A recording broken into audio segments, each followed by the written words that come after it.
ایک چھوٹا لڑکا بھاگتا ہوا شیوانا کے پاس آیا اور کہنے لگا، میری ماں نے فیصلہ کیا ہے کہ معبود کے کاہن کے کہنے پر عظیم بت کے قدموں پر میری چھوٹی معصوم سی بہن کو قربان کر دے۔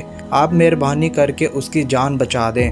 شیوانا لڑکے کے ساتھ فوراً معبود میں پہنچا اور کیا دیکھتا ہے کہ عورت نے بچی کے ہاتھ پاؤں رسیوں سے جگڑ لیے ہیں اور چھری ہاتھ میں پکڑے آنکھ بند کیے کچھ پڑھ رہی ہیں۔ بہت سے لوگ اس عورت کے گرد جمع تھے اور بت خانے کا کاہن بڑے فخر سے بت کے قریب ایک بڑے پتھر پر بیٹھا یہ سب دیکھ رہا تھا۔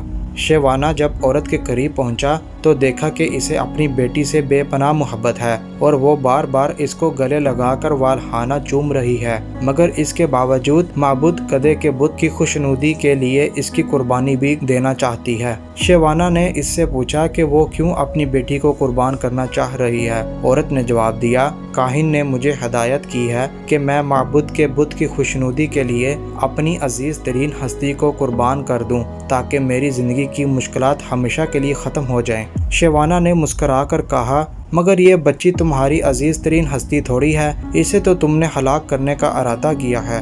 تمہاری جو ہستی سب سے زیادہ عزیز ہے وہ تو پتھر پر بیٹھا یہ کاہن ہے کہ جس کے کہنے پر تم ایک پھول سی معصوم بچی کی جان لینے پر تل گئی ہو۔ یہ بت احمق نہیں ہے، وہ تمہاری عزیز ترین ہستی کی قربانی چاہتا ہے۔ تم نے اگر کاہن کے بجائے غلطی سے اپنی بیٹی قربان کر دی تو یہ نہ ہو کہ بت تم سے مزید خفا ہو جائے اور تمہاری زندگی کو جہنم بنا دے۔ عورت نے تھوڑی دیر سوچنے کے بعد بچی کے ہاتھ پاؤں کھول دیے اور چھری ہاتھ میں لے کر کاہن کی طرف دوڑی، مگر وہ پہلے ہی وہاں سے جا چکا تھا۔ کہتے ہیں کہ اس دن کے بعد سے وہ کاہن اس علاقے میں پھر کبھی نظر نہ آیا۔